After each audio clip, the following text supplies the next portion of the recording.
Hello guys, তোমাদের সকলকে স্বাগত জানাচ্ছি সঞ্জয় স্যাটের নতুন আরেকটা ভিডিওতে। আশা করছি তোমরা সকলে ভালো আছো, সুস্থ আছো, তোমাদের পরিবারও খুব ভালো আছে, সুস্থ আছে। আর হ্যাঁ, ভগবানের কাছে সবসময় প্রার্থনা করি যেন তোমরা তোমাদের পরিবারের সকলে খুব ভালো থাকো, সুস্থ থাকো। তো আমিও চলে এসেছি, তোমরাও চলে এসছো। চলে আসার পর লাইক কমেন্টের বন্যা বুঝিয়ে দেবে। যারা কোনো চ্যানেলটিকে সাবস্ক্রাইব করোনি তারা পটাং করে সাবস্ক্রাইব করে দেবে। করে দেওয়ার পরে পাশে বেল আইকনটা রয়েছে, ওটাকে টিপে অল নোটিফিকেশন অন করতে ভুলবে না, ঠিক আছে? চলে আসি ভিডিওর মূল বিষয়বস্তুতে। সেই সারাক্ষণ আমি আমি আমি সব থেকে দামি এই জিনিস তো মানে আগাগোড়া প্রথম থেকে শেষ পর্যন্ত চালিয়েই চলেছে। লোকে কে কাকে নিয়ে পড়ে রয়েছে দেখুন আপনারা। যদি এই নোংরাটার ডাস্টবিনটার চ্যানেল আপনারা খোলেন, সেই নোংরা হাইড্রেনের মধ্যে শুধু দেখতে পাবেন ওই মণি, নয় দেখতে পাবেন ওই সমুদ্র সৈকতের বুইন। তো এই দুটোরই আশেপাশে ঘুরে বেড়াচ্ছে, বুঝতে পেরেছেন?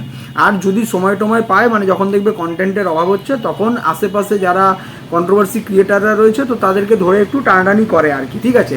তো এখন তার টানাটানি করতে হচ্ছে না, এখন আবার কিছু মানে ঝোলা জিনিসকে ঝুলিয়ে দিচ্ছে, বুঝতে পেরেছেন? তো যাই হোক, আসি এবারে ভিডিওর মূল বিষয়বস্তুতে। ভিডিওর মূল বিষয়বস্তু হচ্ছে, তোমরা দেখেছো কত জ্বলনের কার পরিবারের সাথে কিভাবে মিল হচ্ছে, কে কোথায় কি টাইটেলে দিচ্ছে, কোথায় কি থাম্বনেলে দিচ্ছে, কে কাকে পিঞ্চ করছে না করছে, মানে একেবারে সব কিছু ধরে নিয়ে নিজের জ্ঞান আওড়াতে চলে আসে। মানে লোকে যে খুশিতে রয়েছে, এর খুশিতে সেটা সহ্য হচ্ছে না, বুঝতে পেরেছো? আগাগোড়াই এরকম, কি করবে বলো? কারণ সেই জিনিস পায় না। তো এই যে এত লোকের ঘরের বলছে যে কে কার সাথে, কোন ননদকে নিয়ে বলছে যে কার ননদের সাথে নাকি ভালো রিলেশন হচ্ছে, ননদকে শাশুড়ি বলবে না শাশুড়িকে ননদ বলবে, সেটাও আপনাদেরকে একটু ভাববার বিষয় রয়েছে, বুঝতে পেরেছেন? তো সেহেতু বন্ডিং কী করে দেখাবে? এই আজকে একটা জায়গা থেকে জানতে পারলাম যে একে না ভগবান দেখো এর হিসাব মতো, মানে জানো তো, একে কাক বানিয়ে রেখে দিয়েছে। সারাক্ষণ যেরকম লোকের পিন্ডি চটকে বেড়াচ্ছে, মানে পিন্ডি খাওয়ার জন্য ঘুরে বেড়াচ্ছে, এদিক ওদিক পিন্ডি খাচ্ছে। এর আবার খুব শখ ছিল, মানে আমি মরার পরে তারপরে আমার কি করবে, হোগা তুলে নাচবে না কি করবে, ঠিক আছে? তো ভগবান না এর ইচ্ছে অন্য দিক থেকে পূর্ণ করে দিচ্ছে। একে হিসাব মতো কাক বানিয়ে রেখে দিয়েছে। মানে লোকে যে মরছে তাদের ওই শ্রাদ্ধের সময় দেখেছো তো, ওই কালো তিল দিয়ে কি সব চাল টাল মেখে, কলা টলা দিয়ে, দুধ দিয়ে মেখে ওই পিন্ডিটা দেয়। তো একে ঠিক সেই রকমভাবেই রেখে দিয়েছে কাক হিসেবে, যে পিন্ডিগুলো দেওয়া হবে, এগিয়ে খাবে। মানে এর ভাগ্য দেখো, সারাক্ষণ শুধু কি খেয়ে বেড়াচ্ছে, তোমরা বোঝো। মানে এর নসিবটা তোমরা ভাবো যে কি খেয়ে বেড়াচ্ছে। তো এই জন্যই বললাম যে ওকে ওই মানে মৃত মানুষরা মরে যাওয়ার পরে তাদের বাড়ির লোকরা যেমন পারলৌকিক কাজ করার পরে যখন ওই পিন্ডিটা দিয়ে দেয়, ওর তো লোকের মানে মৃত্যু দেখলে খুব খুশি হয়, সারাক্ষণ লোকের মৃত্যু কামনা, এ মরবে সে মরবে। সেই জন্য ভগবান বলেছে তোর যখন এত মৃত্যু কামনা করিস, তো তুই তাহলে এই মৃত মানুষদেরই এইসব জিনিস খেয়ে বেড়াবি, বুঝতে পেরেছি? এটাই ভাগ্য, ভগবানের মার, এর থেকে বড় জিনিস কিছু হতে পারে? তো একে সবসময় সেইরকম জায়গাতেই ডাকা হয় যে ওই দেখবে খালি মাঠের মধ্যে পিণ্ডগুলো দিয়ে আসা হয় সরা টরা করে। তো একেও ঠিক সেরকম খালি ময়দানে, খালি মাঠে বসেই খেতে হয়। আর মানুষকে বুজরুকি দেওয়ার জন্য বলতে হয় এ আছে সে আছে, ওই দিকে সামনে ও রয়েছে, ডান দিকে ও রয়েছে, বাঁ দিকে ও রয়েছে, অথচ যদি ঠিক করে দেখো দেখবে কেউ নেই। জীবনটাই তো ফাঁকা। ওই জন্য বললাম যে একে ওই পিন্ডি আকারে পিন্ডি খেতে দিয়েছে, কাক আকারে যে ছাদ্যর ওই কি বলে ওই গোল পিন্ডিগুলোকে দেয় কাককে, তারপরে ছেড়ে দেয়, কাক এসে খেয়ে যায়। তো একে ঠিক সেইভাবেই ট্রিট করে ওরা। তোমরা ভাবো না এত ব্রন্ডিং কেন লোকের জিনিস দেখে জ্বলবে না? জিনিস দেখে জ্বলবে না? এর জ্বলন তো স্বাভাবিক, কারণ কিচ্ছু পায় না। কারোর জীবন নাকি কি ময় হয়ে রয়েছে, এর জীবন তো শুধু ভগ্নুময় হয়ে রয়েছে। ঠিক আছে? তো কি আর বলবেন বলুন আপনারা? মানে ভগবান একদম বলে না, যেমন জিনিস তো তার জন্য ঠিক তেমন জিনিসই জোগাড় করে দেয় তার ভাগ্যে। তো ঠিক তেমন জিনিসই জোগাড় করে দিয়েছে। মানে এর সাথে যা হচ্ছে, যা ঘটছে, একদম ঠিকঠাক ঘটছে। এর আবার মানে কি বলবো, এই অন্ধবিশ্বাস না, মানে উল্টোপাল্টা জিনিস ভাবনা চিন্তা করে ঘুরে বেড়ায়।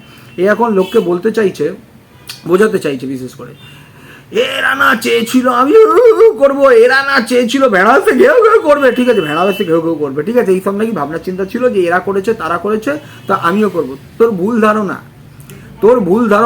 তোর যে গোড়া মারাচ্ছিল সেই গোড়াটা ভালো করে মেরে দেওয়া হয়েছে, বুঝতে পেরেছিস? দিনের পর দিন যেরকম লোককে চরিত্র নিয়ে হনন করার চেষ্টা করতিস, বিনা প্রমাণে, বিনা কোনো কথাতে যাকে তাকে যা খুশি টেগিয়ে দিতিস, কারোর মা কার সাথে গিয়ে কিভাবে সন্তান জন্ম দিয়েছে, কে কোথায় গিয়ে বিজনেস করে তারপরে ঘর বাড়ি বানাচ্ছে, এরকমভাবে অনেক কিছু টেগিয়ে দিয়েছিস, বুঝেছিস তো? কার বর কোথায় গিয়ে 7 দিন কাটাচ্ছে, তারপরে একদিন আসছে না, 6 দিন কাটাচ্ছে, একদিন আসছে। তো এরকম অনেক জিনিস রটিয়ে দিয়েছিস। কিন্তু তোর ক্ষেত্রে প্রমাণ আকারে ভগবানের মার দেখ, তোর মুখ থেকে বেরানো জিনিস সব সত্য আকারে বেরিয়ে এসছে। তোর জ্বলন্ত থাকবে মনিবদের প্রতি, কারণ তুই যে ঝাটকাটা খেয়েছিস সেটা কোনোদিন এক্সপেক্ট করতে পারিসনি যে তোর মুখোশ ভগবান খোলাবে এইভাবে, তোর ওই নোংরা মুখ দিয়েই, তোর নোংরা মুখ থেকেই মানুষের সব কিছু জানতে পারবে। তো মানুষ সব জেনে নিয়েছে, আর কোনো কিচ্ছুর প্রয়োজন নেই। কারণ ওটার অকাত কি আছে, ওর অকাত কি আছে যাকে কুকুরের মতো পোষ্য হিসেবে জীবন চালাতে হয়? তুই খেতে দিলে সে খেতে পারবে, তুই পড়তে দিলে তবে সে পড়তে পারবে, তাকে ঘুরতে নিয়ে গেলে ঘুরতে পারবে, ঠিক আছে? তো তার আর অকাত কি আছে যে সে কিছু বলবে, সে কিছু কে এক্সপেক্ট করেছে? এরকম কেউ এক্সপেক্ট করেনি।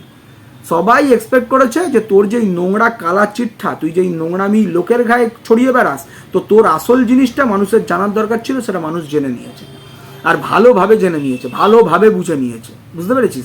এতদিন যাদেরকে মানে মুরগি বানাচ্ছিলিস, তারা তোর প্রতি যে ইমোশনটা ব্যয় করেছিল, তাদের প্রত্যেকজনের কাছে পরিষ্কার। যারা শিক্ষিত, যারা ভদ্র ঘরের, যারা এইরকম ধরনের কালচারে বিলং করে না, যারা এইরকম ধরনের নোংরামুখে সমর্থন করে না, তাদের কাছে প্রত্যেকজনের কাছে ক্লিয়ার হয়ে গেছে। তারা প্রত্যেকজন সরে গেছে, তারা সব বুঝে গেছে। তাদের কাছেই তো বোঝানোটা দরকার ছিল। আরও সাধারণ যারা ক্রিয়েটার রয়েছে তারা বুঝতে পেরেছে, আশেপাশে আরও যারা ভিউয়ার্সরা রয়েছে তারা বুঝতে পেরেছে। তো এটাই দরকার ছিল। তুই মানে কি বলবো, অন্ধ ধ্যান ধারণায় ভাবনায় তুই ঘুরে বেড়াচ্ছিস যে এই চেয়েছিল সেই চেয়েছিল, কিচ্ছু চাইনি। চেয়েছিল যে তোর মুখোশটা এইভাবেই খুলুক, তোর সত্যিগুলো মানুষের সামনে তোর মুখ থেকেই সব বেরাক। অনেককে অনেক কিছু বলে বেরিয়েছিলিস না, সেগুলোই বেরিয়েছে। তো যাই হোক, জীবনটা তোর এই পিন্ডি খেয়েই চলবে, পিন্ডি খেয়েই চালা। কোথা থেকে দেখ গিয়ে আবার পিন্ডি আসবে, সেগুলো খাবার ইচ্ছা হবে, তোকে ডাকবে, তুই খেতে যাবি। আর ফাঁকা মাঠেই ওরম যে তোকে খেতে হবে, সেটাও আমরা বুঝতে পারছি, দেখতে পেরেছি, বুঝতে পেরেছি, জানতে পেরেছি। কি প্রাণে ভয় বল, কি প্রাণে ভয় যে এমন কাউকে দেখাবো না যাদেরকে কোথাও থেকে আবার খুঁজে বের করবে, করে আবার তাদের কাছে কিছু পৌঁছে দেবে। ঠিক আছে, যা চাইছি আমরা ঠিক সেটাই হচ্ছে, আর তুই ঠিক সেটাই করছিস। বুঝতে পেরেছিস? দেখ না, যেমন চেয়েছিলাম তুই পটাং করে দেখিয়ে দিলি, বিক্রি করে দিলি। ঠিক আছে, তো এইরকমই টুস করে মারলে তুই ফুট করে ফেটে যাবি, এইরকম ধরনেরই খেলা চলছে। ঠিক আছে, জয় হয়ে গেছে, চারিদিক থেকে জয় জয়কার হয়ে গেছে। তো তুই যে হেরো পার্টি, তুই যে লোককে শুধু ওই দাঁত কেলানো, আর তোর এখন কি বলতো যে দাঁত কেলানোটা দেখাচ্ছিস, সেটা মেকি দাঁত কেলানো। তোর প্রতিটা দাঁত কেলানো বোঝা যাচ্ছে, মানে এক্সট্রা দাঁত কেলাচ্ছিস, মানে যতটা দেখানোর নয় তার থেকে বেশি দেখাচ্ছিস। আর তোর পুরো আসল জিনিস তোর থোবড়াতে বেরিয়ে আসছে, ঠিক আছে? যে কি তোর ফাটছে, ফেটে ফুটে একাকার হয়ে যাচ্ছে। বললাম না, তোর সব ফেটে ফুটে সব ঘেটে গেছে, তুই ব্যান্ডেজ লাগিয়ে বসে লোককে তোর মেরামতি আর কেরামতি দেখাচ্ছিস। তো এগুলোই দেখা, ভালো লাগছে দেখে। ঠিক আছে, সব বুঝতে পারছি কোথায় কি হচ্ছে না হচ্ছে, কেমন কি চলছে না চলছে, সবই বুঝি। তুই কেমন নিকৃষ্ট দেখ, তুই অন্যের কি ক্লিকবেট নিয়ে কথাবার্তা বলিস, যে ক্লিকবেট খেলে সবাই ভিডিওর মধ্যে কি সব থাম্বনেল বামনেল লাগে। তোকে দেখ এমন অবস্থা, তোকে গাধাকে পর্যন্ত বিক্রি করতে হচ্ছে। তোর অকাদিত এইটা, তোর কাছে টাকা মাল্লু ছাড়া তোর ইজ্জত, তোর সম্মানের কোনো দাম নেই। ঠিক আছে, যেটা অন্যদের আছে, যেটা এতদিন পর্যন্ত তাদের নষ্ট করে এসছিস। তো আজকে ভগবান তোরটা ভালো করে সবার সামনে বুঝিয়ে দিয়েছে। বুঝতে পেরেছিস? তো এবারে গুঁড়ো চুরমার করে দিয়েছে, চুর করে দিয়েছে। বুঝেছিস? তো যা জানার, যা বোঝার, যা মানুষের ইচ্ছে ছিল, সবাই সেই ইচ্ছে পূরণ করে নিয়েছে। ঠিক আছে, তো তুই তোর ওই মেকি হাসি নিয়ে আর তোর ফাটাফুটো জিনিস নিয়ে তুই চালিয়ে যা। আমরা বুঝতে পারছি, সব দেখতে পাচ্ছি, সব জানতে পারছি, এনজয় করছি। তো চলুন, এই ভিডিওটা এটুকুনি রইল। সবাই ভালো থাকবেন, সুস্থ থাকবেন, সত্যের সাথে থাকবেন। দেখা হচ্ছে আগামীকাল। ঠিক আছে, আপাতত টাটা।